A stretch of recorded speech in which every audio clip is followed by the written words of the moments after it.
Welcome to the Deep Dive. Today, we're zoning in on, well, arguably the most profound moment in Siddhartha Gautama's entire quest. We're talking about the third watch of the night under the Bodhi Tree. The culmination. It feels like this is where it all clicked, really. It is. Because, he'd already achieved so much in the earlier watches. First watch, remembering countless past lives, just grasping that huge scale of existence. Like the vastness. Then second watch, he gains the divine eye, sees the workings of karma, cause and effect, for everyone, everywhere. So these weren't just like sudden ideas. No. Deep, profound understandings. They really sharpened his mind, got it ready for what came next, prepared him for the ultimate insight. And that ultimate insight, the thing he grasped in this final watch, it wasn't just another concept, was it? It feels more fundamental. Absolutely. He penetrated dependent origination. Paṭiccasamuppāda. Paṭiccasamuppāda, okay. Think of it less as, a philosophy and more like, the instruction manual for reality that he uncovered. An instruction manual? I like that. Yeah, showing exactly how suffering arises in our minds, step by step.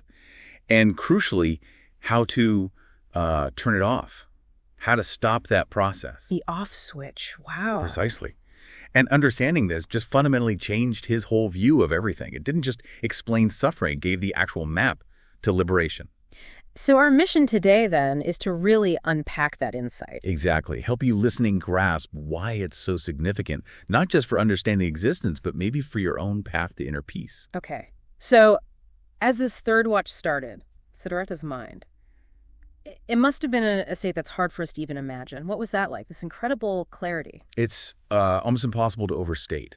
Utterly luminous, completely clear. No mental static, no defilements at all. Everything he'd realized before, the cycles of life, karma, the dead ends of extreme paths, it all just converged. Like puzzle pieces falling into place. Exactly. A perfect, complete picture of wisdom.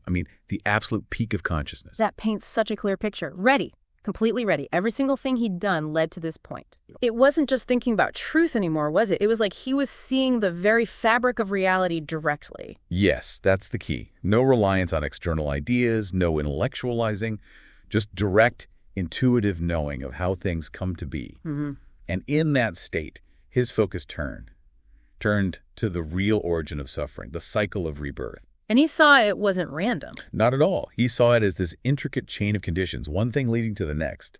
Dependent origination, unfolding right there. Okay, let's get into this. The 12 links, it's often shown as a chain, right? Each link causing the next, all leading to suffering. Let's walk through it slowly. Sounds good. It starts with ignorance, avidya.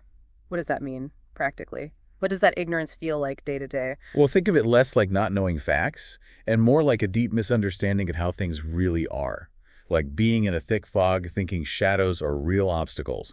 It's fundamentally a blindness to the Four Noble Truths, suffering, its cause, its end, and the path. Okay, so this basic misunderstanding. Exactly. And from that ignorance, the next link arises. Volitional formations, or samsara. These are our intentions, our impulses, our mental habits, our actions, the karmic seeds we plant, driven by that ignorance, shaping what comes next. Got it. So those impulses, the samsara, they then condition the next link, consciousness. Viññāta. Is this just basic awareness? Yeah, the arising of knowing, the capacity to be aware. But it's conditioned awareness, shaped by those past formations. Okay. And consciousness leads to? Mind and matter. Namarupa. This is basically our whole being taking form. Mind and body. Mind and body, yeah. Thoughts, feelings, perceptions, the physical form, the whole package that experiences the world, conditioned by consciousness. So Namarupa is the instrument. Then the next link seems logical. The 6 sense bases, sayatana, eyes, ears, nose, tongue, body, and mind. And mind, yes. Mind itself is a sense organ, perceiving thoughts and ideas. These are the doors, the gateways to experience. The gateways, okay. And when these gateways meet objects, sight meets form, sound meets ear, thought meets mind. That interaction is the next link. Contact, phassa. Just the raw meeting. The simple impingement, yes. The touching. And that contact naturally leads to feeling. Vedana. Pleasant, unpleasant, or neutral. This feels very immediate, very relatable now. It does. And this is a really critical point because feeling, especially strong, pleasant, or unpleasant feeling, conditions the next very powerful link. Which is? Craving. Sure. And this isn't just wanting something simple. It's a deep, driving thirst for experiences to continue or to stop or for things to be different than they are.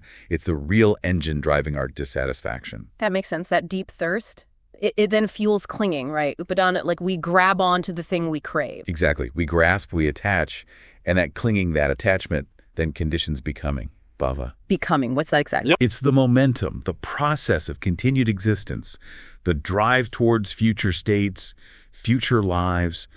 It's the energy pushing us forward into the next moment, the next existence, the potential for rebirth building up. Wow, okay, so that momentum, that becoming, it leads inevitably to birth. Jati. Jati, the arising in a new state of existence. Which then brings us to the final unavoidable links, aging and death, Jarmarana. Jarmarana. And wrapped up in aging and death is all the associated suffering, sorrow, pain, grief, despair. Dukkha, the very thing he set out to overcome. That's the cycle. He saw the whole mechanism, the whole loop. Incredible. But here's the really transformative part. He didn't just see how it arises, he saw how it could stop. Ah, the off switch again. Exactly. If you break any link in the chain, especially if you cut it at the root, at ignorance or craving, then the links that follow simply can't arise. They have no cause. Precisely. It's logical. It provides a clear path out. So if you extinguish that fundamental ignorance with wisdom, by truly seeing things as they are, then those volitional formations don't get generated in the same way. Right. And consciousness isn't conditioned like that, and mind matter. The whole chain just unravels. The whole chain unravels. Yeah. It stops. It's like pulling out the first domino. The cascade can't happen. So liberation is deconditioning. It's a process of deconditioning, yes. Huh. Understanding each link, seeing how it works in your own experience, and working to dismantle the cycle, especially by cutting off craving and ignorance at the root. That's how the path to nirvana opens. And this explains why his middle way worked. It wasn't just about avoiding extremes. No, it went much deeper. It revealed the actual mechanics of existence. And with that total understanding, the universe just sort of laid itself bare to his insight. So at that moment, as the story goes, the morning star appeared. Yes. And in that moment, any remaining traces of defilement were just gone, utterly extinguished. Siddhartha Gautama became the Buddha, the awakened one, mind completely free, unshakable. No more craving, no more aversion, no more delusion. Complete liberation. Nirvana, unconditioned freedom. It wasn't just figuring something out intellectually. No, it was a direct seeing, a complete penetration of reality itself. As if everything just clicked into place universe-wide. He was beyond suffering, beyond the cycle of rebirth. He'd reached the goal. The purpose of that incredibly long and difficult journey was fulfilled. Yes.